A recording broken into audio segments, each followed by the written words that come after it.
Welcome to the Two Geeks and a Microphone podcast, your one-stop shop for television, movie, video games, comic books, book reviews, and more. Now, without further ado, here's Steven and Mike.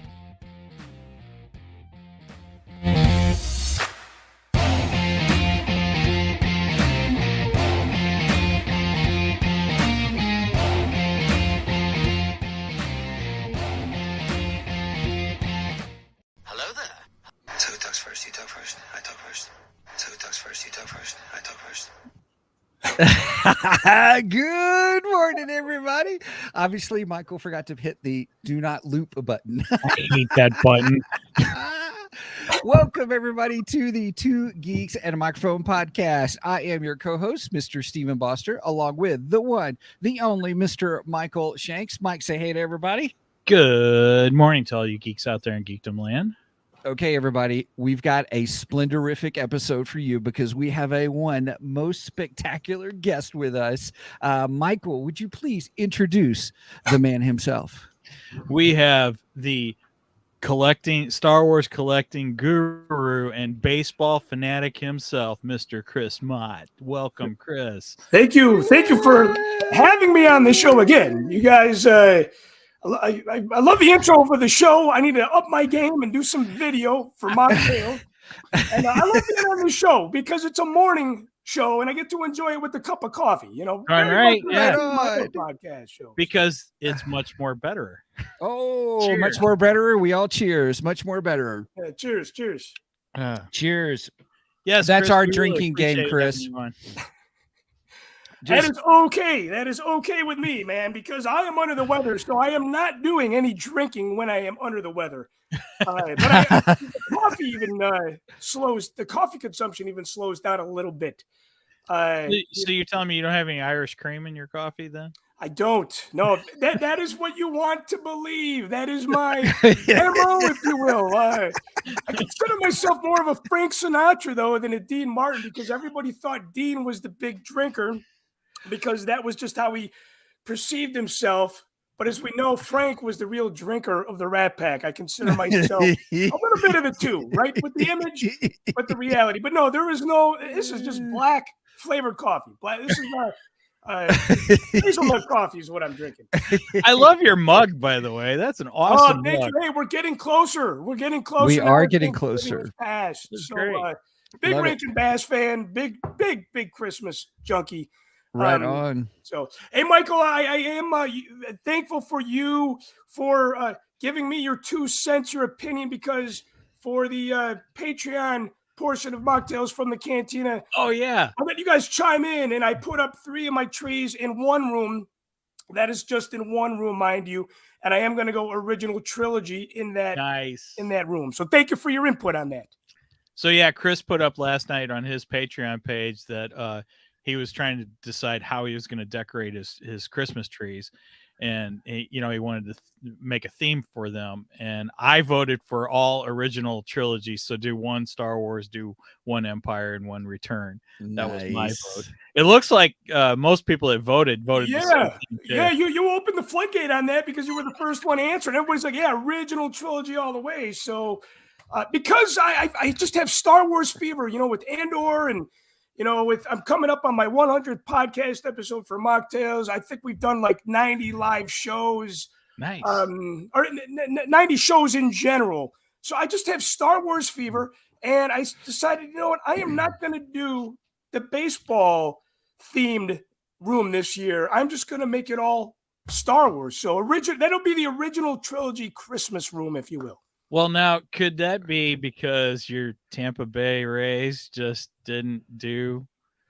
No, you know what? I think the reason why, in short, was I got so tied up with Star Wars this year that my baseball fandom was kind of on the back burner for the first time in like 15 baseball seasons. Yeah, that's crazy for you. Yeah, it is. It really, really is. So, I've been a hardcore Star Wars fan like every minute of my life since 1992, which is 30 years ago. And baseball, it kind of picked up where George ended Revenge of the Sith, and for some reason this year I just got Star Wars fever all over again, like I had back in 2005. So, That's awesome. but the Rays falling flat in the postseason. Actually, you would think that might be a reason why I'm not doing baseball themed trees. But hey, mind you, I know you're a Cardinals fan. Even when the Cubs go on a losing streak season after season, I still have a Chicago Cubs tree in my room. You're killing me. But not this year. Not this year. We're gonna go original trilogy this year. They just get rid of all that Cubs stuff. Just get rid of it. Throw that out. Hey, I do have some Cardinals ornaments, believe it or not. Oh, nice. I got the mascot on my mascot tree. I have Red Bird. I him on the tree, and I also have a stadium seat ornament that was from the old Busch Stadium. Oh wow, neat. It was pressed into like a plastic ornament, and it's game use seat. And I'm like, how cool is that? So I got that in my ballpark tree, along with a Busch Stadium ornament as well. So I represent all MLB teams. I went to many games at that stadium. Oh, I'm sure you did. All right. So let's oh wait, before we move on, Steven needs to do our little sponsor. Oh right. Sponsorship. That's a big deal. It is. I love it. So, hey, everybody. I want to bring up once again, each week we are talking about our sponsorship, which is with Audible. With us, help us out. If you go to audibletrial.com/2geeks, audibletrial.com/2geeks, you get 30 days free. So you get 1 credit towards any audiobook of your choice. Membership for Audible is very cool. You get 1 credit a month. Right now, I think there's $14.95 a month. You get 1 credit to pick from their vast, splendorific, super-duper catalog of thousands of new releases. Genres can go from like memoirs, mysteries, thrillers, sci-fi, wellness, business, self-improvement. I have over 140 titles in my personal Audible library because I love audiobooks, and I find them great while I'm working, or if I'm traveling, or even if I'm lying at the grocery store. I can listen to my favorite audiobook of what I'm looking at right now. Now, as an Audible member, you do get to choose 1 title free a month from their entire catalog. So that's bestsellers and new releases, but you also get access to the Audible Plus library, which is all bunches of free books, classics, and also other genres, and specific Audible only ones that you can pick for free as part of that. I have the Audible app, which makes it really easy that I can do I can listen anywhere, as I said, like if I'm in line at the grocery store, but I can anywhere it goes with me. So with this link, audibletrial.com/2geeks, TWOGEEKS. You get a 30-day trial for free. Now, right now, my favorite audiobook out of my 120, especially in the sci-fi genre, is Ian Desher's The Shakespeare Star Wars. Is fabulous. It's like listening to the movie all over again, but in Shakespearean theme and prose, with the bard, with the minstrels, with the soliloquies. It is so good. With the iambic pentameter, the whole bit, and it's got a full cast. It's got music. It's got sound effects. Very much worth the listen, and that is my favorite. You can pick that one up. Again, just check audibletrial.com/2geeks to check out Audible. When you sign up, you actually help out the show. So we really appreciate it. And we got on board with this because I love Audible. As you can tell, I have just tons and tons of audio books. So, all right. With that sponsorship, we thank you. And Audible has our favorite podcast on it too. You can get your podcasts on there. And also, 2 Geeks and a Microphone is also on Audible. Just had to make sure and throw that out there. I'm glad you did.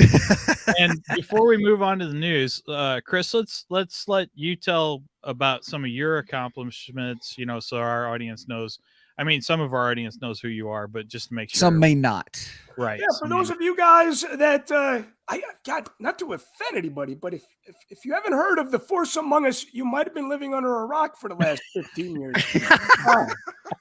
Just because I promoted, now everybody knows the first film, and not everybody knows the second film. But That's true. Second film I have, of course, has Ashley Eckstein in it, Jeremy Bullock in it, Robert Watts.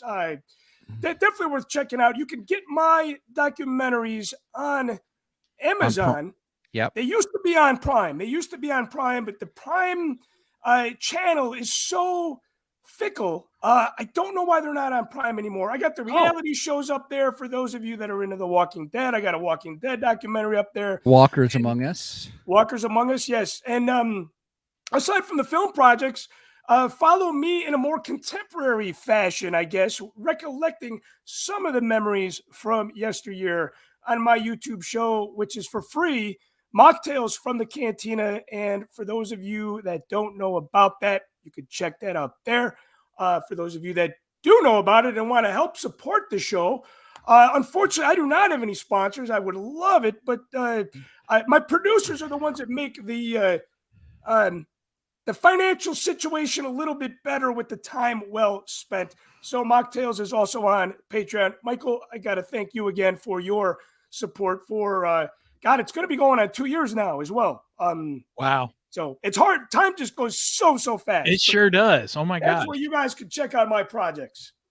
Thank you, Chris. And Mocktails is a great show, by the way. Hey, I like that shirt you're wearing, by the way. Oh, yeah. Isn't that a sweet shirt? That is a nice one. Check this out. I've also got some other Mocktail swag. Oh, you can't really see it because of my green screen. Put it in front of your face. Yeah, and that doesn't work either. We have swag at the $5 tier. We have swag, and a lot of people tell me, they're like, "Wow, you give swag at such a low tier." Not a lot of Patreon campaigns do that, but I always feel, because I'm a fan creating content for the fans, I want to make sure that I give everybody something that they're giving me, and it's just something cool, some support, a good time, and that is one thing that I strive to do, show after show after show. Awesome. All right. With that said, we're going to move on to a little bit of geeky news. So I really only have one thing for geeky news this week. As far as I'm concerned, it's been a slow week, in the geek world anyway. But I did see something amazing, and I want to know if our buddy Chris actually experienced this or not. But I saw that at Disney in Galaxy's Edge, that they actually debuted Boba Fett and the Mandalorian. That the two characters were walking around the park. In fact, Mando even had a side pouch with Grogu, a little animatronic Grogu inside of it, and it was freaking amazing. And I know, Chris, that you were out at Disney last week, so I was curious if you got to experience that. I did not. I was there on Life Day, which would have been, if my memory serves me well, is that November 17th? I think so. Right? I think so. November 17th. Yes, it was on Thursday. So I did go to Hollywood Studios. Of course, Galaxy's Edge is located in there. I did not, and I have a group of friends that I'm in a chat with on Facebook Messenger, and they had asked me if they had seen the same thing. And I said, no, I did not. I saw, Chewbacca. I saw Kylo Ren. I saw the usual suspects. The usual. Yeah. But something tells me that they might have debuted in Disneyland first, if I heard the news correctly. So, I don't know. Unfortunately, I did not witness those characters. See, I saw video footage of them. There's a ton of it on YouTube right now. And to me, it looked like they were walking around Galaxy's Edge. In Disney World. I could be wrong. Oh, in Disney World. Oh, okay. Oh, I see what you're saying. Instead of Disneyland, at Disney World. Yeah. You might be right. Maybe they didn't do it over in Disney. I don't know. I don't know which one it was. Now that you Yep. said that, I'm not sure. Because I know the two worlds look very, Right. very similar. There's some variants that are Right. so hard for the fan that's only been there once to pick up. But I think they might have debuted them in Disneyland at Galaxy's Edge first. I could be wrong, but unfortunately, when I was there, and I was there throughout the day, I went in the afternoon, then I went in the evening, and I did see the characters, but I did not see Boba Fett or the Mandalorian, unfortunately. But I know I'll always go back there. So I Right. know, And you'll see him in the future. I yes, guarantee there's it. always something to look forward to next time, right? So now here's the question. So now that they've actually introduced Mando and Boba and Grogu there, do you think that's going to open the door for other Star Wars characters outside the sequel trilogy then? I would think so, yeah. Just based on Boba Fett alone, right? Yeah. Which I'm starting to realize that I had originally heard, and I don't know if this is confirmed or not. Maybe but I heard that the reason why they're not using classic characters so much is that they have to write a check to George Lucas. But I don't know how accurate that is, because in the finale of Andor, we had seen stormtroopers. There was Right. the Boba Fett show, the Book of Boba Fett. We're starting to see these classic characters still coming back into the contemporary world of Star Wars. So I don't know if that is maybe like an urban myth or an old fanboy tale, that why are we not seeing as many classic characters? I think maybe in short is because Disney wants to create just new characters. I would say if I was in a business deal and I was buying the rights to something and I'm paying $4 billion, you better believe it includes everything. Right. Yes, right. I agree. Amen to that, man. Yeah. And Bob Iger wasn't stupid. Not when he signed that deal, he was not stupid. So right. Yeah, Right. Oh, I tend to believe that they have everything. They own everything. Now I think George might get some kind of residual checks still, like a royalty payment. Yeah, if you will, I think he gets some kind of royalty thing. There's some sweet deal in there for him. I But think if they have him any time that go ahead. I think if they have him come in and consult, he does. Oh, definitely. Right. But I can't imagine paying $4 billion for you've bought it for $4 billion that there would be any more royalties off of that. Like it's a done deal at $4 billion. So that's my thought. Now, if they have him come consult, you better believe George will be like, yeah, pay up. Yeah, you're gonna pay me. It's a job, right? He's it's a job hand at that point. That's right. Yeah, you're paying the old man on the mountain fee. The guy who's been there, who created, who developed it. Yeah, absolutely. Wouldn't that be Saboth?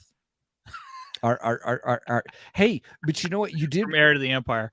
Yeah, you did remind me of other geeky news though. But go ahead, we'll finish this one and stuff. Oh, well, that's all I really got. Okay, I mean, so go ahead. So, what do you guys think about the whole Disney shakeup this week? Like it was a week ago. Oh yeah, Chapek got out, and then they asked Bob Iger to come back for 2 years. And he's already fired several guys and replaced the whole executive team this week. Have you guys heard that? Yes, I did. Yeah, I actually heard that when I was there. A friend of mine, John Zancanaro, he is a huge Disney fanatic. He's an aficionado. Okay. I don't know what. Okay. He's kind of like us when it comes to Star Wars. Like he's one of those Disney nuts. I think aficionado is a good word you used. I think that's a great word. Yes. But I respect that because, man, when I went to every time I go to Disney, I'm like, I love this franchise so much. It's something that I grew up with when I was a kid in 1975. Going onward, I was surrounded by Disney stuff back then. Sure. So it's one of those franchises that God, I'm an aficionado too, but I'm just not. I I'm not as intellectual about it as I am, like, say, Star Wars. Okay. Gotcha. But Okay. I do know that my Disney aficionado friends, they had said that they weren't happy with the CEO that was replaced just now by Bob. And then when JPEG. yeah, they were not fans of him at all. Right. So he told me, and I kind of just knew it. He's like, yeah, Bob Iger's back. He's like, this is big news. This is happy news. And I'm like, I know enough about it to know that the guy that they just let go was not a fan favorite. So I wasn't disappointed with Disney when he was in charge, but my friends had several complaints. So, as an outsider kind of looking in, this is just really great news for Disney right now. So I'm happy about it, but at the same time, I wasn't necessarily disappointed with the last couple of years because I maybe consider myself more of a casual fan when it comes to the aficionados out there. I know our friends over at RFR got to be happy because they can bring back the Bob Iger bit that they used to do. Oh yeah, that's right. That's right. They had a great Bob Iger bit that was hilarious. So I'm sure that's back. It's got to be. I haven't been listening to him a lot lately, only because I haven't watched Andor every single week. So I kind of been waiting and listening to them later as I watch them. So yeah, I'm sure they've made an announcement about Iger and I'm sure the bits come back. Right. All right. Well, hey, Brian. Brian's in the show. Sorry, he's in the chat. Thanks, Brian. Glad you were here with us from Three Geeky Dads. All right. Michael, are we ready for our Geekdar? Yeah, let's play our stinger. Well, you don't need that, Private. We're right here. Now, what is it? Now, what is it? I'm having trouble with the radar, sir. What's wrong with it? I've lost the bleeps, I've lost the sweeps, and I've lost the creeps. The what? The what? And the what? You know, the bleeps, the sweeps, and the creeps. That's not all he's lost.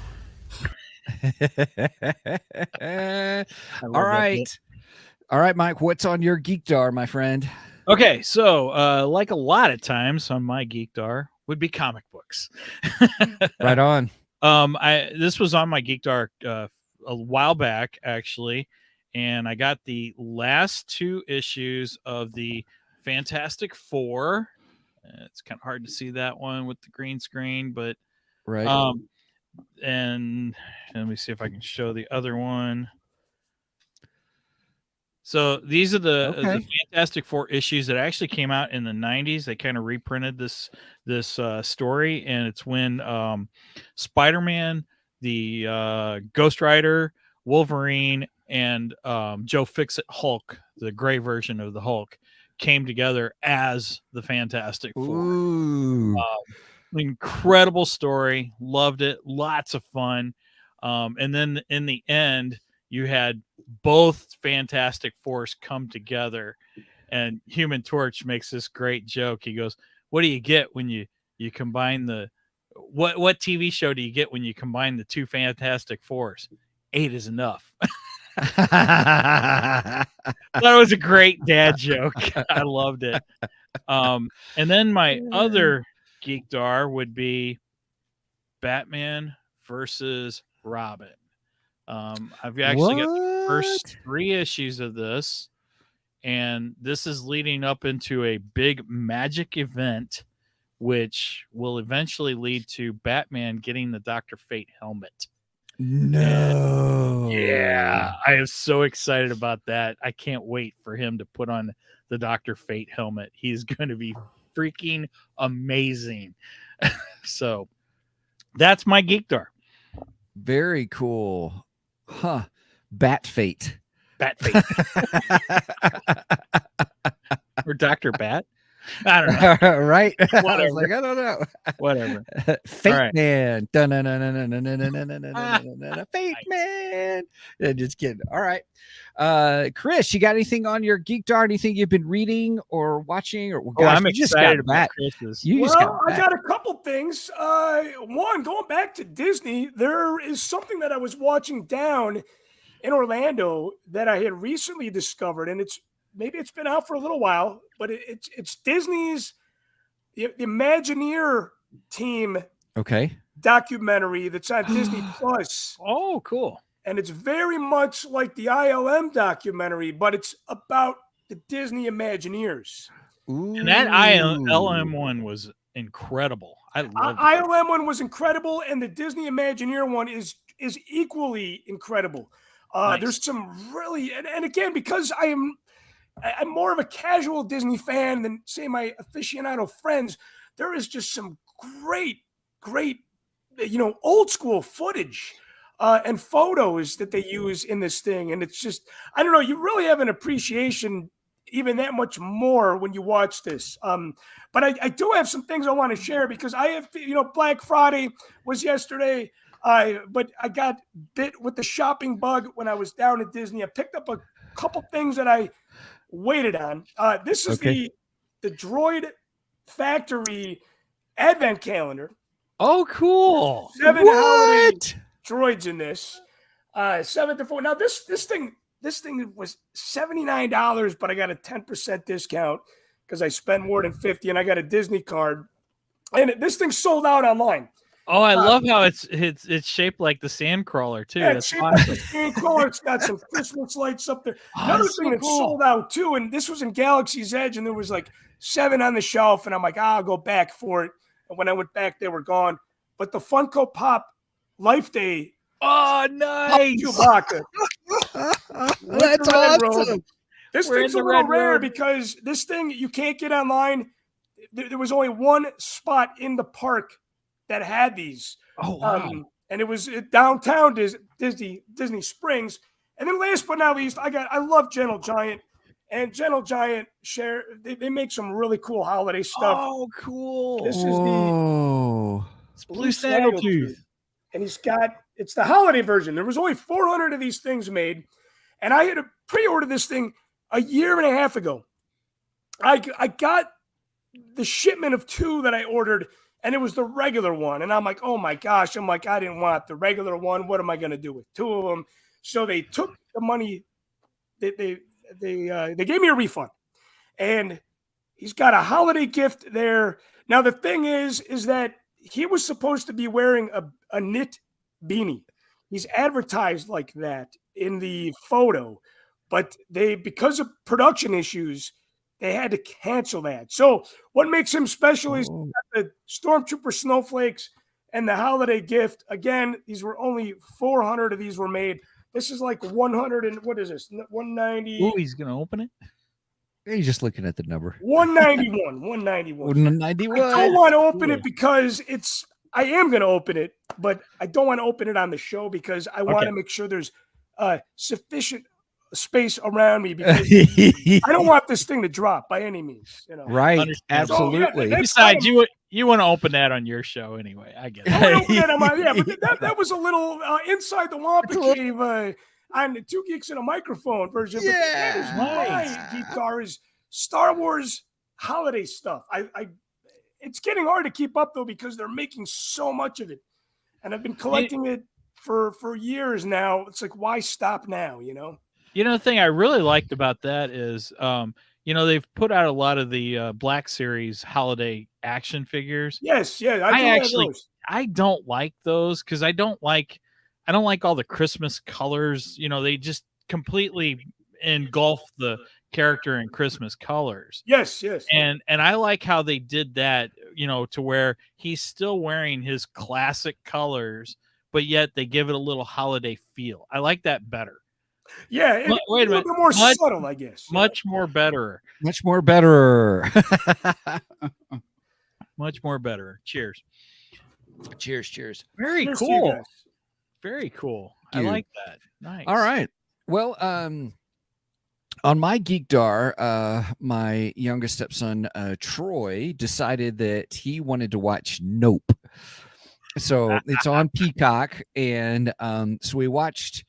It's my first Jordan Peele suspense thriller / horror movie, and I would say it's really slow because it's building. The first half of it is builds, but man, once you realize what's happening, it's really, really good. Wait a minute. Here's What? the test.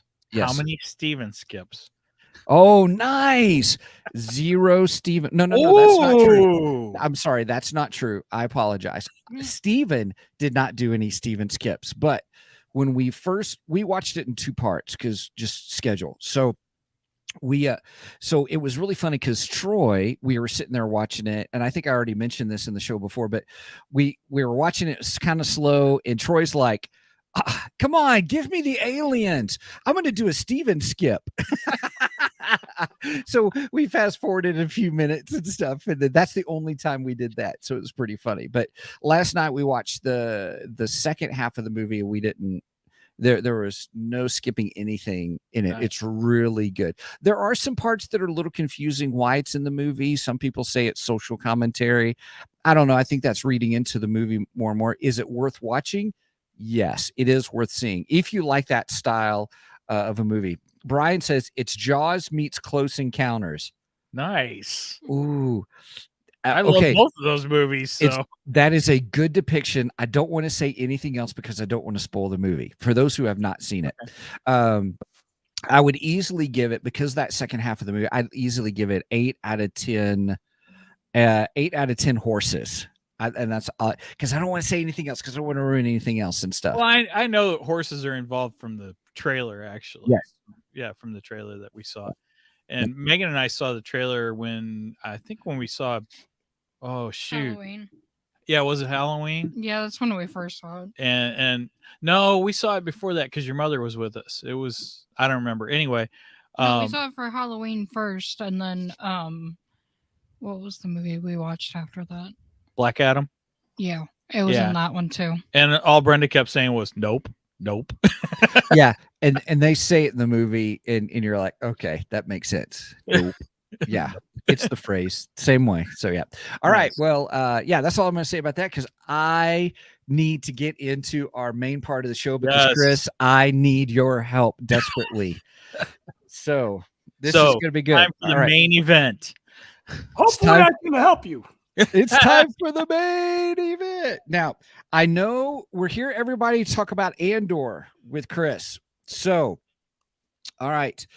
Chris, Andor, I have not listened to your show because I noticed that you had it. You talked about it recently on Mocktails, didn't you? I was supposed to do the show last night, but because I'm under the weather, I postponed my show. Okay.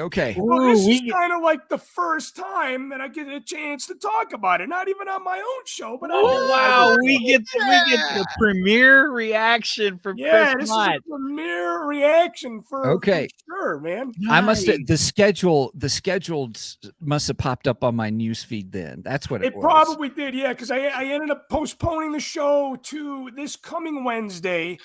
And make it appropriate too. It's not only is it the last day of the month, but it's also, the day that we should be getting another Andor episode. Yeah, good call. Obviously, we had the finale. Right. Yes. So, all right. So here's what we do, Chris. We normally do like a real quick review. We give it something out of 10. We give it a score out of 10, and we kind of pick something from the show to say, hey, I'm going to give it X out of 10, some item out of the show or something out of the show. So that's kind of how we roll. And then we kind of do no spoilers for that little miniature, very small overview. And then we move into spoilerific territory. So, Mike or Chris, if you have something you want to, what do you think our scale should be? Oh yeah. We always pick something, that's related to the movie or episodes that we use for our scale 1 out of 10. So what would you like our scale to be for this one? We'll let you pick it. as far as what are we calling, like, what is number 10? Right. Like instead of stars, like I give it 4 Right. out of 5 stars. I give it, 9 out of 10. Brian Ramsey said B2 EMOs. Ah, nice. Okay. Nice. But anyway, You know Chris, what? you go ahead. But you pick, Chris, since you're the guest. You know what? I it's hard for me to think of something that quick on the fly. We So got you off Okay. guard. Sorry. Pass it over to you guys. Okay, Mike, go Okay. for it. Well, let's go with B2 emos. I like that. B2 I like emos. Yeah, Okay. I like that one too. Okay, so we'll All go right. with B2 emos. All right, Mike, you go first. Then All right. Chris, you go, and then I will go. All right. I have to say, Chris, you're going to be upset with me. I want you to know too that I have maybe my own observation about this series, and I do see it from both sides. Okay. So I'm not going to be upset with you at all. I'm Okay. here to listen to you. Well, I love it. I'm like Steven. I do need your help with this a little bit. Okay.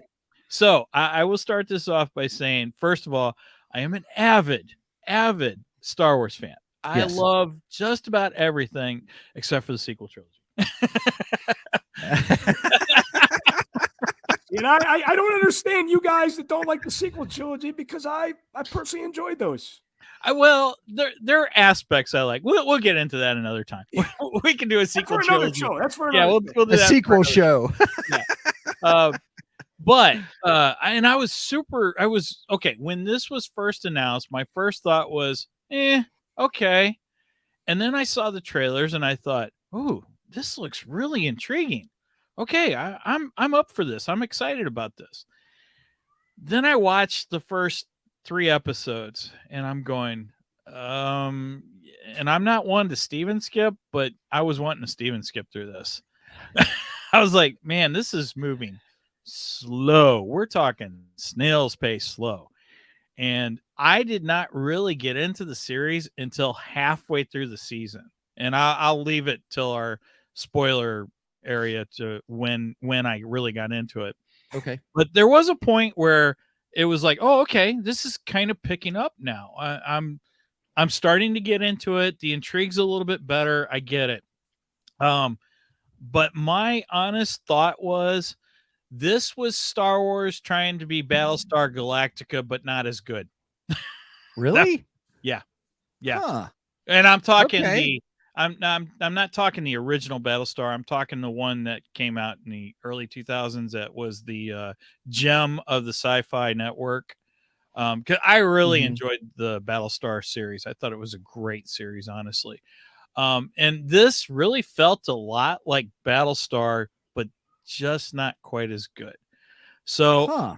Okay. on a scale of 1 to 10, 1 being the worst, 10 being the best of Okay. B2 emos, I will give this a 6.5 B2 emos.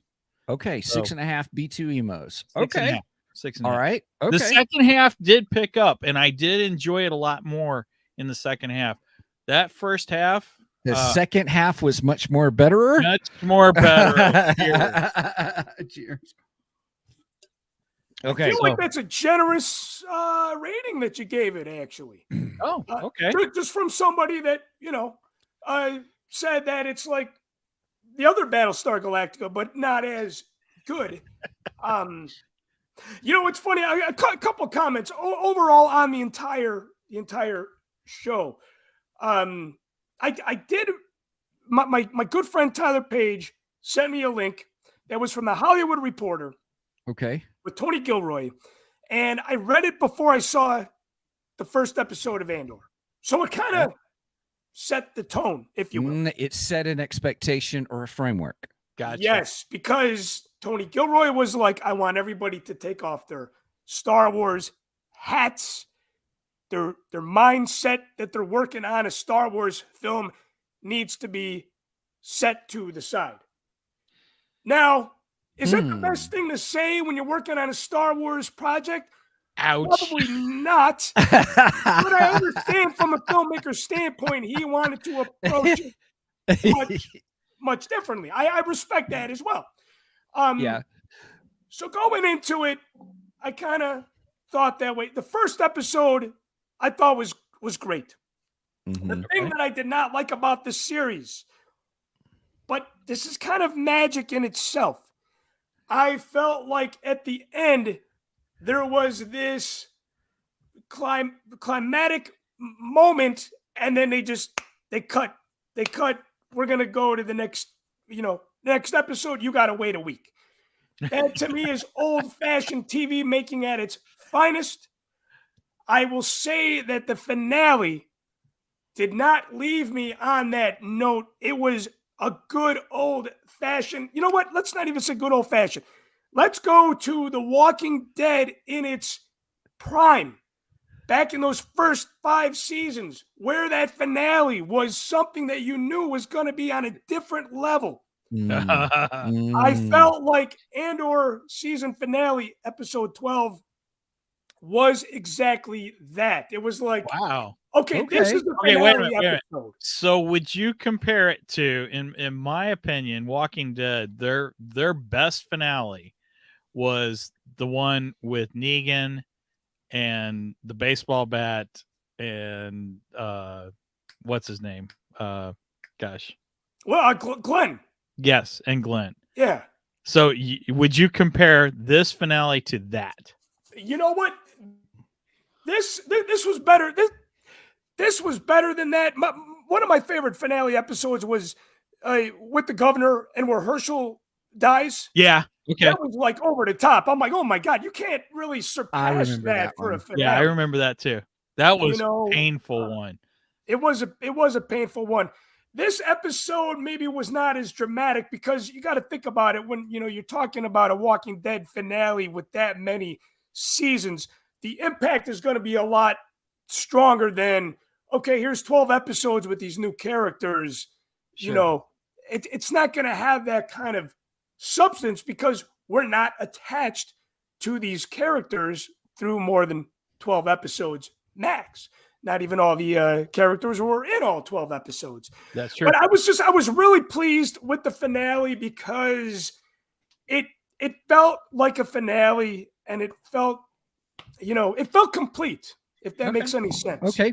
No, that's overall, I would give the series I would give it, I don't want to say an 8.5. I would probably say 8. Okay. Just based on, the pace is everything that George was against. Faster, more intense. We didn't see that in Andor. Right. And there's some parts, even I was thinking about some friends of mine that just gave up watching it because of the pace. My wife too, she's like, this is my least favorite because it's just so slow. I don't understand what's happening. I was watching the finale episode and even the guy drinking coffee was doing it really slow. Oh my gosh. Now what's the cups? What's the brand of cups? Well, I know they call it calf, like as in caffeine, if I'm not mistaken. No, but those actual cups in real life, what is the brand name for those cups? They're now Star Wars canon, the coffee cups, I don't not know. The Yetis. What was that? Yeti? Yeah. Yeti. That's it. Yeti. Oh, Yeah. okay. So now Yetis are Star Wars canon. That's right crazy. on. That's They That's were funny. they all had those Yeti coffee cups. All the That's Imperials funny. did.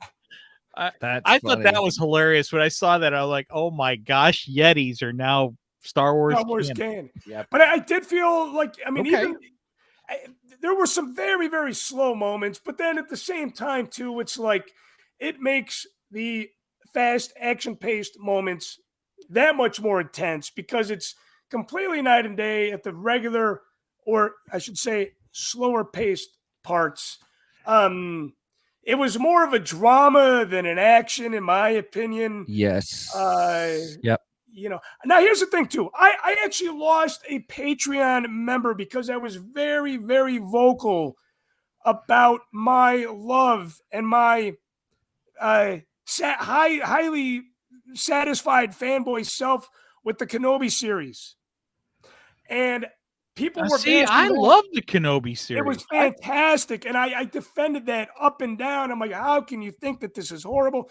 Now, if people want to say that Andor was horrible or too slow, or they want to give it a 2-star out of 10, that's their own opinion, and I'm not going to go over the top and say, you know what, I think you're crazy, because I think that I can see how people do not like this show.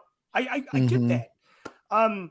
As far as a big fan of Rogue One, this did not necessarily satisfy my Rogue One brain, because it is not you could say it's the prequel to Rogue One, but it's kind of the prequel to Andor, if you will. It is. I think in right. season 2, we're going to see a lot different. Sure. See, and that's what I wanted to know. I know you are such a big fan of Rogue One. In fact, you've stated in the It's past. my favorite film, yes. Yeah, it's your favorite Star Wars, Yes, which yes. just blows my mind. As a Star Wars fan from way back, just like me, I'm like, how can Rogue? I get it. I mean, Sure. I get that you love Rogue One. I think it's a great movie. I really do. But I cannot call it the best Star Wars. Yeah, and I get that. I know people think I'm crazy for that, especially I was in the theater when the original trilogies were on the big screen. Us for the too. first time. Yeah. Right. Yeah. Um, That Right. blows my mind, dude. you know, there was just something super magical about Rogue One, but I don't want to get into that right now. Yeah, That's for- Okay. Yeah. That's another episode. But I will say that I did not feel this way about the Andor series. When it comes to all the Disney Plus TV shows, I would say Kenobi was the one that truly blew my mind out of all of them. I get think I'm right Yes. there with you. Agreed. I get the fact that people love The Mandalorian, and that's a great show, and it is. There was nothing to tinker with our fanboy headcanon to throw it off like some people were thrown off by the Book of Boba Fett, maybe Obi-Wan series to that degree. But I loved all the shows. Give Andor an 8, and Kenobi was my favorite Okay. TV show, for sure. All right. Steven. Dun, dun, dun, dun. All right. If you would have asked me halfway through the show what my score was, I probably would be a 3 or a 4. The Wow. pacing was killing me, but I have time structure issues. Thus the Steven skip. You know, I'm like, okay, move it along. You know, okay, if I can skip 10 seconds and I haven't missed anything, the show is too slow. So, or my 15-second Steven skip. I argue though when you say that, because sometimes I'm like, yeah, but you do miss things. That's true. That's fair enough. Now, when Axis gives his speech at the end of which episode was that? Like 10 or 11. He gave his speech where you find out who kind of the inside man is in the ISB, and he takes that elevator up, and there's Axis. I can't remember his name. Careful, we're not in spoiler territory yet. I know, but he gives this speech. That speech about sacrifice was phenomenal. It was incredible. I'm like, okay, somebody is doing some dang good writing now. But it took me 10 episodes to get there. And I began to realize at that point, I was paying attention to the writing and the dialogue a little bit more. And some of it was super, super slow still. But I began to realize it's like playing an RPG. It is what Gilroy has done was create a series that you can live in. In other words, it's not your normal. The first 10 minutes of a movie, you get an action sequence, then your storytelling, your hero's journey, let's move out there changing. Oh, they have a fall, kind of a thing. And then they come back and they get they figure out how they need to win or that kind of thing. It was not that whatsoever. It was entirely 100% character driven in a world that you could live in. The detail that they put into the world was incredible when I started paying attention. Now, when you just said in a world, all of a sudden James Arnold Taylor came in my head. In a world where in a world with stormtroopers and Sorry, Flyboys. that was just James Arnold Taylor entering my head when you said Right. No, that's okay. So I would say real quick, I was disappointed in the finale. I thought, Oh, you dude, were. I Wow. was in not saying it wasn't bad. I think I was just so anticipating so much more closure to some of the character arcs, more closure to, because all we got from the main ISB lady, oh, no spoilers, I'm sorry. Yeah. So so I felt like there should have been more closure or more build up, kind of thing. And the way it ended was not really kind of like I equate it to, I guess the best cliffhanger of all time for me was Star Trek Locutus, Next Generation, I am Locutus, between season 3 and season 4. That's right next to Who Shot JR of the best. Oh, come on. You're leaving out the best of them all. It's Empire Strikes Back. Well, fair enough. What, I would Freaking best. equate it, in all fairness, I would equate it to that type. Okay. My feeling at the end of Empire Strikes Back, now that you mention it, was that same feeling that I got out of this one, where I was like, that's it? What? We're What? ending already? Yeah. Oh my gosh. So my God. I give it a I'm gonna good kick you out. I give it a, yeah, you should probably. Yeah, 7 out of 10. I'd give it a good 7 out of 10. Because when I realized, I know, right? What? Once I came to grips that this is a story to live in, a drama, Chris, as you said, as a drama, and really this is a world to live in, that they've put a lot of detail into that world to create that world, and to begin to develop these characters. Okay. Could they have done it in 6 episodes? Yeah, they could have done it in 6 episodes, and it would have been much more better. Much more better. Oh yeah, sorry, much more better. So I would just say that 7 out of 10 is the highest that I will go, but I feel okay doing that because of some of the writing, some of the interactions, and coming to grips with this is just a story, not a movie. My mind is or blown, even dude. or even a TV show. Because I agree with you, Chris. I thought Obi-Wan Kenobi I loved it. I loved Obi-Wan Kenobi. And again, Kenobi was 6 episodes. Yeah. So Yes. kind of enough to leave you wanting more. Where Andor, 12 episodes, okay, is that a little too much time to tell these stories of this world where these characters are from? Right. There is an advantage and a disadvantage to that. One, we know these characters a lot more. Or do we really? Because I feel like, we know Andor's story, and we know his emotions, and we know the things that he has gone through more. But in the big picture, is it really going to matter what happens to the other That's characters? true. I don't know. True. Do we even care? Yeah, because I think Rogue One was one of those things where it's like, okay, we got what these people went through just in this battle sequence. Getting the plans. I feel like that was enough to set up I feel like Andor is a little bit more about the evil side of the Empire. But again, we had seen how evil the Empire is. You know? I think you're right. I agree with that. Because, I mean, Andor, you're thinking we're getting the beginning of the rebellion, which we saw a little bit of that. Because, we get Mon Mothma. We see the inner workings of her trying to manipulate the council or what's left of the council and so on and so forth, which, I mean, it was okay. That was fine. I had no issue with that. I got a little bored with her family story, to be honest. I don't know if I care. I really don't know if I care about her family story.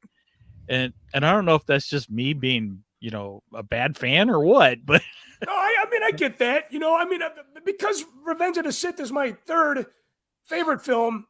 I always loved anything that, had Mon Mothma in it. I understand how you don't care about the family. I think it's interesting. The story with her husband is the most interesting relationship I've ever seen in a Star Wars movie between, I mean, it just That's fair. Yeah. it's kind of like the deadbeat gambler that he's always like her. He's the deadbeat gambler, Okay. Is zero responsibility. Is it important? Well, I'll give Probably you not. this. It felt more natural than Anakin and Padme. I'll give you that. Oh, sure. Yeah. Well, hey, let's not make any mistake. The acting in this series is Oh, yeah. is very, very, very good. Yes. With the guy that played Luthen, his Yes. acting Luthen. is so good. He's Luthen. one of my Axis. That's who I was saying was Axis. Luthen was his other name. His code name is Axis, or ISB called him Axis. Oh, when Luthen is talking to what a lot of people had rumored to be his son, I believe, when he says, "What have you lost?" And when he starts telling that's him, the speech. That's the speech. yeah. Sacrifice was phenomenal. that was really, really good. Yeah, there was a rumor in the fan community that was, and I heard this from Jimmy Mack himself, that he thought that was Luthen's. Well, we never see him after that moment. We don't see him. Right. That's true. It's That's true. weird. Yeah. So even going back to what you had said, you had thought that the finale should have been more of a closure on some of these character arcs. Yeah. We did not see that. I will not deny that by any means. Kind of left us hanging that way. Yeah, there was Luthen. I think Luthen was the best actor. I mean, that's Mickelson. Is he the dad?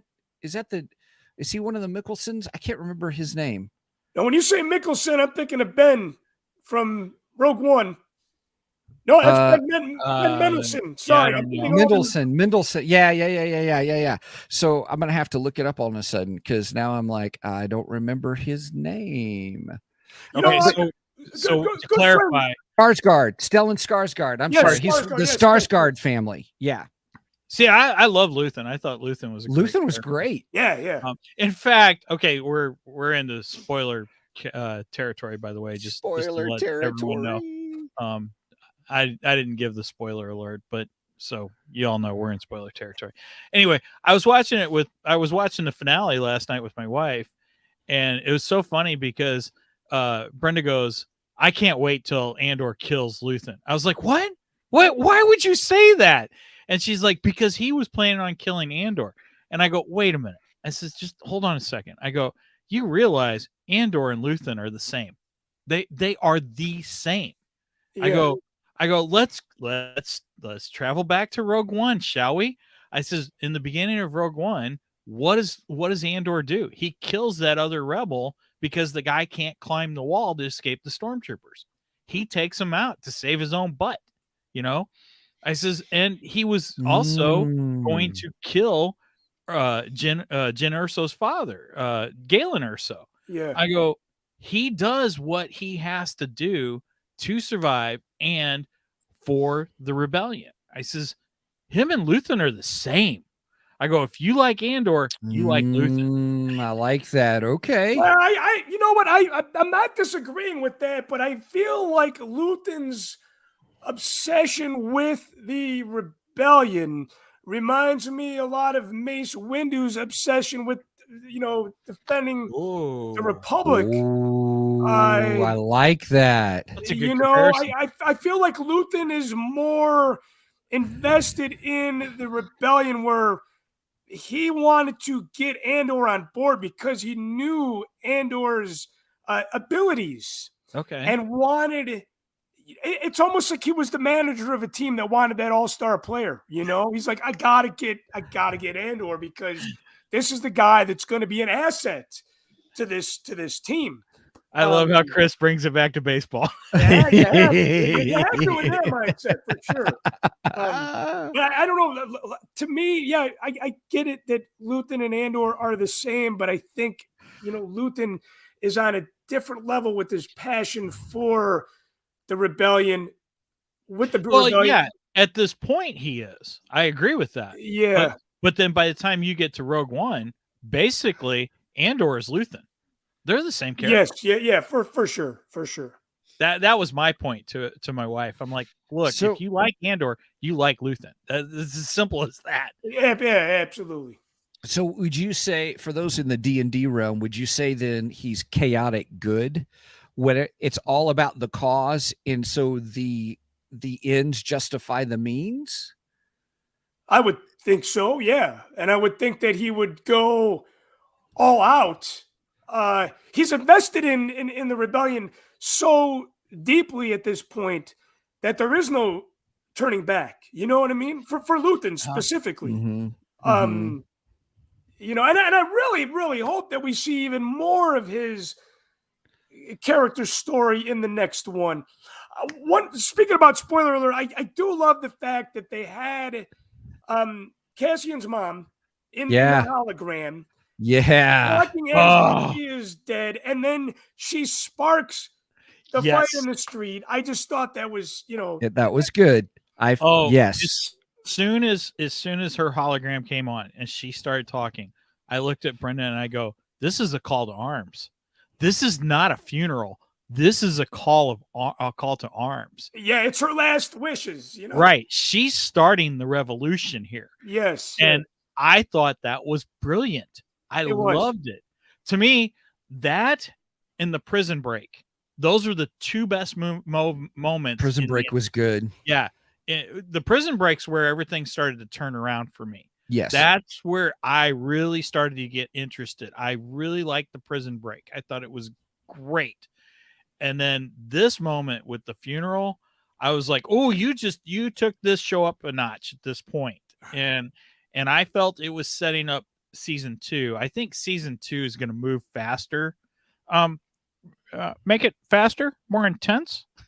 Here's a number one spoiler for you guys. I let the credits roll. Did you guys see the end at the very, very end of the credits? I did. I did not. Steven skipped it. I should have texted you and told you. Now, Sorry. is this the only time that we had seen footage at the end of the credits?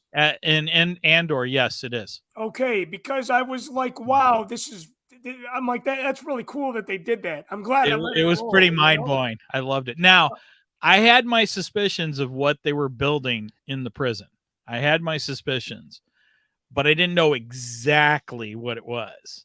And then we find that out in that little clip. Oh, do we? Okay. Cool. Yeah, okay. That was very cool.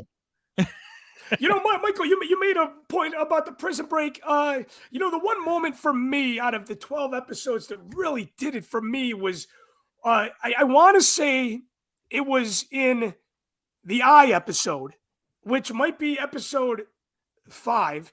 That is where they had that, you know, celestial moment, and they had all the native people of the planet down below, and then they get to the guy that reminds me of Christopher Lloyd from Back to the Future, the Doctor.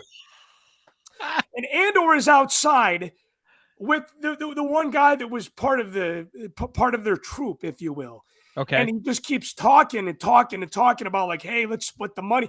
And then all of a sudden, Cassian shoots him. To me, that is the moment that grabbed me the most of all 12 episodes, because it showed Cassian's true character, that he is still loyal to people, even though he goes around killing cops and you know, shooting people to get out of tight situations. I remember just applauding and wiping the tears from my eyes at that moment. Nice. Now, that episode was fantastic. I don't have a problem with the way they portrayed Andor. I thought it was perfect, actually. Yeah, amen to that, man. I thought he did. Right. Cassian lived up to what we see in Rogue One. Absolutely. You know, I thought they did a great job. I felt they took too long to get there. For instance, the whole where they're gonna raid the Empire and steal their money and all that stuff. It was like 3 episodes to build up to that heist. And I'm sitting here going, are you kidding me? Solo had 2 heists in it. And it was only just over 2 hours long, and we had 2 heists in Solo. You can't build up to a heist in an episode of this. I was like, come on, we're taking way too long to get to this.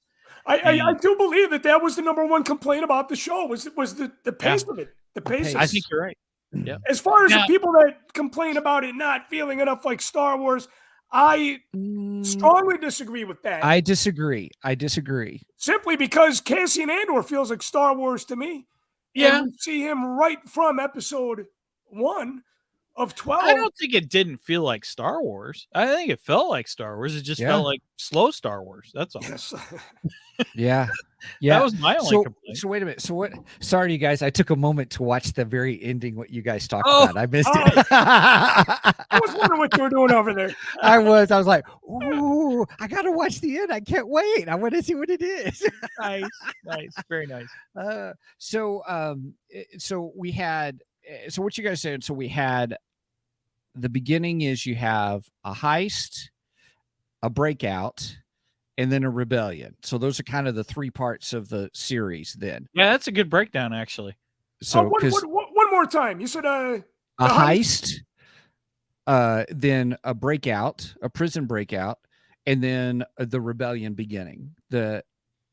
I don't know how else to say that. A rebellion. That's how I saw a revolution. Revolution. The revolution beginning and stuff. And I'm like, okay, if I look No, at that's that a good summary of the entire season. Yeah, right. for sure. But they could have done that in 6 episodes, 6 hours, because Rogue One was 2 hours. And I mean, that's Tony Gilroy too. So, so I'm thinking, well, if he could have done it in 2 hours, how come it took him 12 episodes? And Chris, just this is one of my gripes that I have on the show about TV shows they're so drawn out, and I don't know why everyone wants to to pull out so much for things to go so slow nowadays. I'm like, no, just come on, make it the old TV shows. Come on, A-Team, dun dun dun dun dun dun. You had an overarching story that went through the whole season, but each episode was its own encapsulated story with the exciting beginning, the building middle, and then the great finale. And they shot just like stormtroopers too. They never hit anyone. Right. Exactly. So, I mean, he could have done it in 6. It would have been phenomenal. Cause I could get behind the heist. I'm like, ooh, we got a heist. This is going to be good. I'm like, so when are we getting to the heist? Well, yeah, I was excited about the heist too. I thought, oh, this is going to be really. And when it happened, it was really good. Yeah. When that episode of the heist was good. Finally, when it's, oh yay, we're having the heist, and then the whole color spectrum of the meteors or whatever was going on, I thought was just gorgeous. Yeah. Where they were escaping with the ship with all the money, all the credits, and all the color meteorites were going on was great. The breakout episode was great. I love that episode. And then the last episode, I don't just our main character got his Bix, it got her out, but that was it. There wasn't, and then it's like, okay, now you guys go. He didn't go with them, and then he's up on Luthen's ship, and then you don't know what happens to him. But to me, it was more about starting the revolution. That's to me. I mean, that her eulogy or whatever, that's the height of that episode. And she is Andor. I mean, her last name's Andor, so you could do that. Yeah. Right. Yeah. Huh. So, okay. I But mean, you do make a really good point that it didn't have to be done in 12 episodes, you know. I think I can't argue with that, because at the end of the day, you could be like, okay, well, they could have trimmed this out, they could have trimmed that out, I mean, think about it. Obi-Wan was 6 episodes, and that was, a lot of people wanted more because it was so good. But what if we had 12 episodes of Kenobi? That might have been a little too much too. You know what I mean? Well, see, in Kenobi, there was always that. How are they going to get to how do they have time to get to this?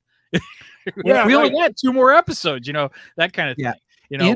In my kitchen, there's a plaque. This is my wife's plaque, and I love it. It says, it's by Mae West, and it says, "Too much of a good thing is wonderful." Oh. Now, fair enough. I don't know if Andor was It was an okay thing, not a good thing. Where Obi-Wan was a good thing, and if they kept up that pace, I think too much would have been wonderful of Obi-Wan, if that makes sense, because it was good. Yeah, It's good sure. Okay. I think it's just this drawing out the storytelling Ooh, is I that's- think what I think the difference is, and why they had to make 12 episodes, I just don't know.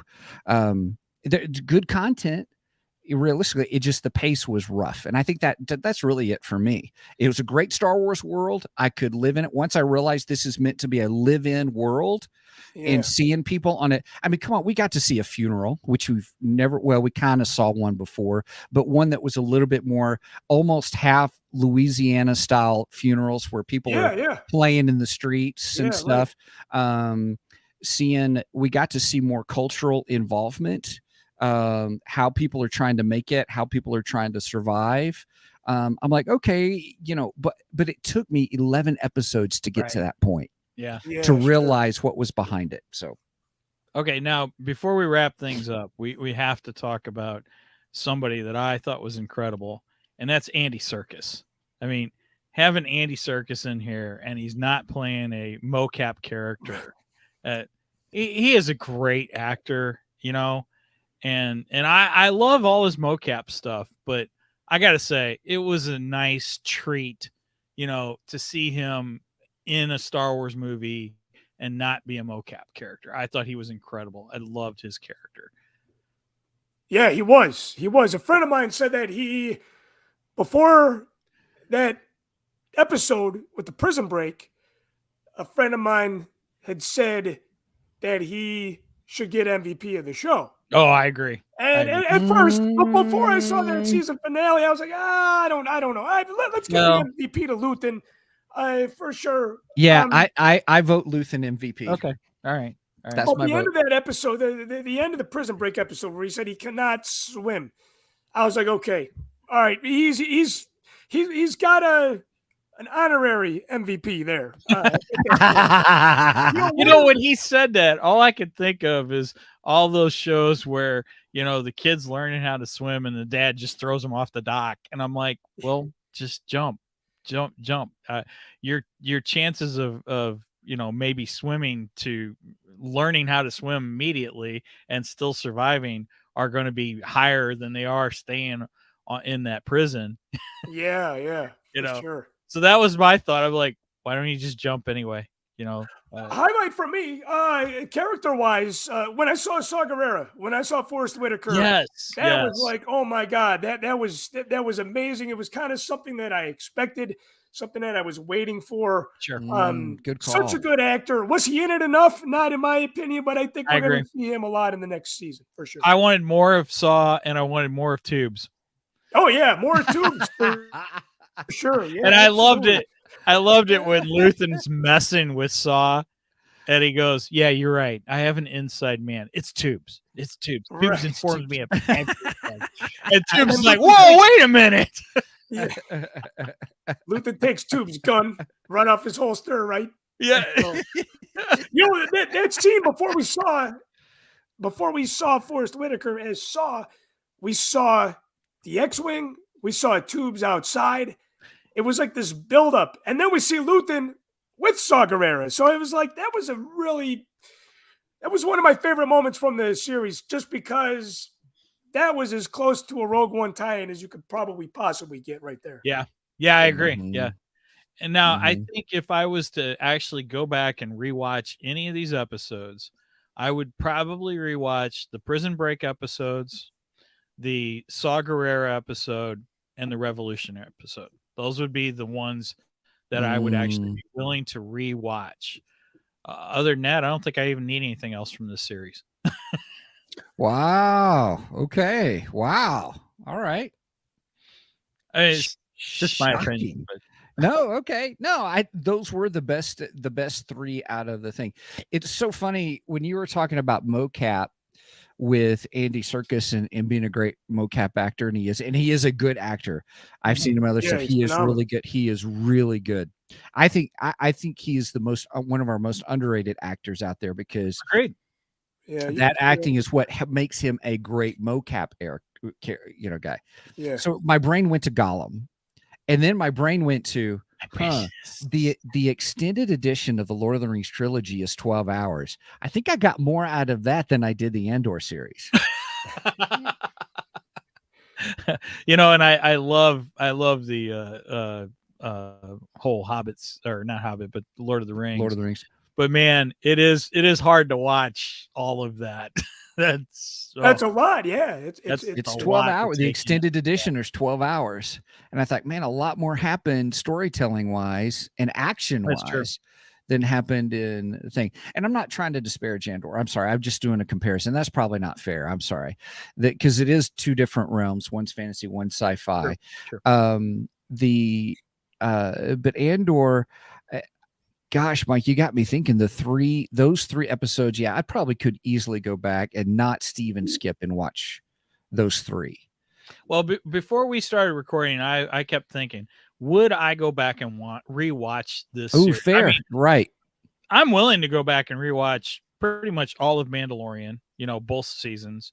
Oh, okay. I'm willing to rewatch most of Boba Fett, and I'm willing to rewatch all of Obi-Wan, no matter what. Eventually, that's gonna happen. I loved it.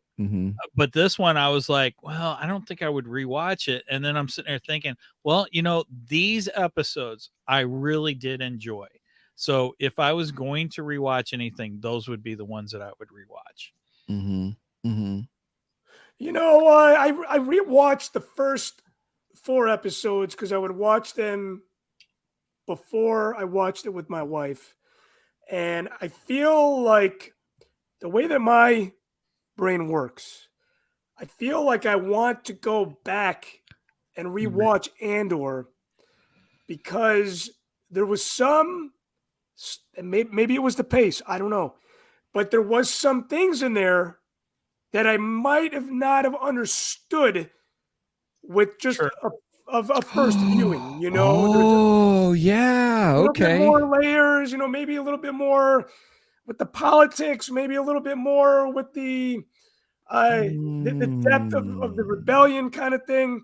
Because my wife was like, I don't understand what's going on. And I'm like, well, I get what's going on, but I'm like, I can see how you don't understand what's going on. And I said, right. Well, yeah. Back, you know, someone who's a casual Star Wars watcher, yeah, I could see where they'd be completely lost in this. Because there were moments where I got lost. And, you know, I'm an avid Star Wars fan. Yeah, so I feel like going back and rewatching it just to kind of, you know, God, it took me several viewings to watch episode 1, and then I was like, oh, okay, I get what's going on here, you know. So I would go back and rewatch it for that, for that kind, you know, to kind of re-get it again. You know what I mean? Right. Gotcha. Understood. All right, so I'm so sorry, you guys. My brain's still processing the end, the very end. The last after credit scene or mid credit, whatever, the after credit scene you guys were talking about. So I went through and I got to thinking, holy cow, if that's what they were making, the Empire is ruthless. Yeah. That's how they got their labor done to make the Death Star. So spoilers. Oh yeah. So if they were just putting people into prison. Because remember, he was saying, you remember when Andor got arrested and he was like, I didn't do anything. And he got 6 years. He's like, 6 years? I didn't do anything. I thought, yeah, that's kind of over the top. But then I began to realize that's how the Empire was getting their labor, was putting people in jail and they're never getting out. And they didn't care. Yeah. Yeah. And even the whole episode about being in the prison reinforce it, or really it's the setup to really understand that the Empire doesn't care. They don't care about you. They just want, we got to get these widgets made. Got to get them done. We got to get them done now, which brings me back to Return of the Jedi, when at the beginning the whole thing about, you know, making the Death Star, and like, well, you know, Darth Vader's like, your production is slow or something. And he's like, you know, well, we'll double our efforts. You know, the Emperor is coming. And all, and I thought, oh man, how that trickles downhill, and all those people in prison who, sorry, you gotta double your efforts, everybody, you know, or you're gonna get the zap from the, you know, you're gonna get zapped and stuff. So You know, one of the things that I want to mention, because I did not get a chance to even do this on my own show, but I thought it was ironic that they were searching for Andor for a long time Mhm. in the first handful of episodes, Yeah. Right. and he's done bad things for obvious reasons and whatnot. But when they catch him, it's almost like karma in a way.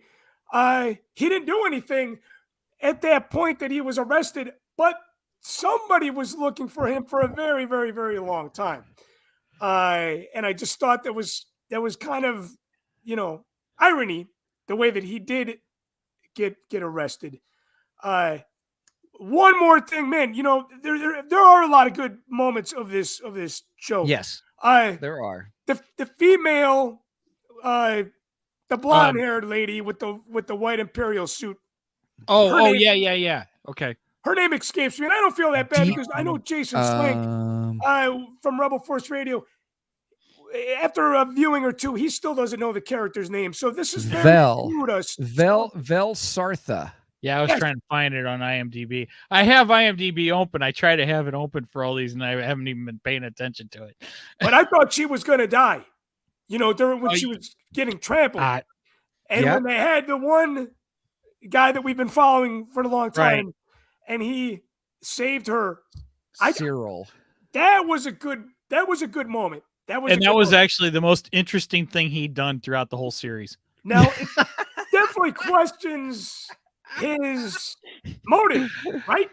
It does, yes. Because honestly, I hated his character. I did not like him. I did not like him, but I feel like I did not like him because the acting was so good that he was not a likable character. I agree. And the actor gets the award when you hate a character that people are not sure. like. Good point. The ISB officer is Deidre Miro. My bad. Deidre. Yes. Yeah, she did a great job. She was really good. I liked her. So again, a lot of good acting in the show. A lot of good. Now, Steven, I got to ask you. You asked me for my help before we went around this table. I didn't help you. It seems like no. Did I change your mind? I can tell you why Rogue One is the best Star Wars movie, but I don't believe I can do that with Andor because I feel like people are just so strong with their opinions simply based on the pace of the show. Yeah, I came in really thinking I was really going to poo-poo on the show. I really did. And I was like, oh, I'm so glad Mike was able to get Chris to come on the show. This is going to be great. And it has been great to have you. And I thought for sure he can help give me perspective, being for me, one of the most quintessential Star Wars fans that I know. And I was like, he can help give me perspective on the show of what it is and why it is. And that's what I needed help with. And I love getting your viewpoint. I that, it was slow. But I think a little bit more perspective on what is Andor and what is this show. And I love how you started off with, well, I read this article with Tony Gilroy, It helps set the tone for sure. Chris, I think you've helped us, honestly. Yes. I do look at it in a different light after talking to you. I mean, I'm not going to change my score on it. I still give it a 6.5, but after all of us discussing this, I think there was more in it I liked than I originally thought I liked. Sure, I can see that. Well, I'm glad I was able to help. Yeah, so that's a help. That's a help. It's still not my favorite Star Wars, though. I can't take that away from you. And I'll still rank it above the sequel trilogy, I think. I got to get a little dig in on the sequel trilogy. Yeah, you're not the only one. I know. Apparently, I'm the odd man out when it comes to that. But there are aspects of the sequel trilogy I enjoy. There are pieces of the sequel, but as a whole, I hate it. And I can't take that away from you. I can't. Yeah, that's awesome. You'll ever help me with that one. Oh man. Well, hey, we are overtime. Man, I haven't even looked at the clock until now. Wow. Yeah, we got a second episode Chris, we gotta record too. We do. Chris, I just want to say thank you. Thanks so much for being with us. Yes. It's always a pleasure. Always a pleasure. Everybody, I want to make sure, please check out, go to YouTube, put in search for Mocktails from the Cantina. So MACHTAILS, Mocktails. It will pop right up. You'll see it. Chris, I think it's under your YouTube channel. Is it Christian Mott? Yes. That's the Christian channel. So, without the H. Yes, CRISTIAN Mocked is the name of the channel. That started a long time ago, and I never changed it. So yeah, you that's guys great. know the show is a personal journey, as the documentary projects are as well. So why not have the channel named after myself? I guess. Sure. And I want to encourage everybody to watch the documentaries. You're right, they aren't on Prime anymore, but you can rent them for $2 and they're worth the $2. I really enjoyed those because part of it is I think we're all, all three of us around the same age bracket here, and we're all like, yep, we grew up with it, and it's like we're taking the journey with you. And so thank you for doing those in all openness. Thank you. Hey, you're more than welcome, man. I'm glad that that's the general feedback that I've gotten over the handful of years that these things were released. And it's to me, at the end of the day, that's why I did it, for people to feel like they're part of the story as well, Yep. That is good. All right. Having me back on the show again, it was fun before, and it was even more fun now. So I appreciate that. Well, Chris, you're welcome anytime. Much more better this time. Not saying last time was bad, but this was great. It's great having you with us. Hey, likewise, man. Cheers to you guys. Yep. All right, Mike. Well, I'll let you roll us out. Okay. With that said, make sure to go like us on Facebook, YouTube. The spew on YouTube. Like the video. Click the little bell. Get our notifications. All that good stuff that all the YouTubers say. It does help the algorithms. We appreciate it. Our Facebook page seems to be growing quite a bit. I've gotten quite a bit of good response on some of my posts on Facebook. I appreciate you guys doing that.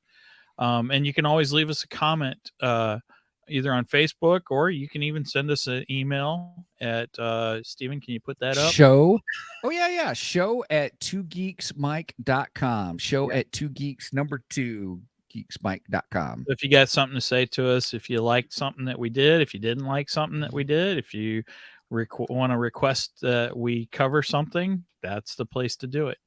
And other than that, you can get merch. We have over on our web page, we have a merch page that you can get to, and Christmas is coming up, and even the merch helps us to fund the show.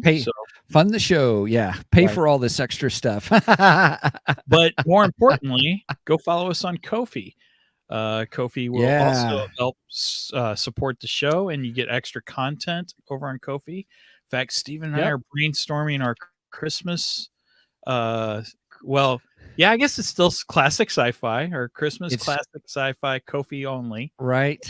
I think we won't announce it just yet, but we got something we're brainstorming on. So just for those that don't know, Ko-fi, Ko-fi, Ko-fi, some say coffee, I say coffee on Ko-fi is how we say it, but it's just like Patreon, but it's just a different platform. We like it much more better. Ooh, much more better. We like it much more better. Hopefully they take less money too. Patreon's a doozy, man, with the fees that they take. Oh my goodness. They do. That's why we go with Ko-fi. That's why we went. It's like $69 a year, and then the only fees out after that are like the credit card transaction fees, which would be anywhere. Yeah, kind of for a thing. sure. So you can't get around that. So, all right. So with that said, again, thank you, Chris. We really appreciate having you on. You are a blast every time. Thank you. Every time. Thank you. And also thank you to our he's like this on his show, everybody. Oh, yeah. Watch his show. He's just like, it's great. And a big thank you to our sponsor, Audible. We appreciate you very much. Yep. So with that said, over and out, and K2SO still not in this season. Sort of.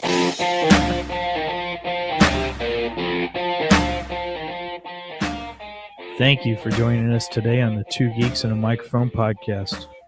Tune in next week when we will have more news and reviews. Until then, may the force be with you.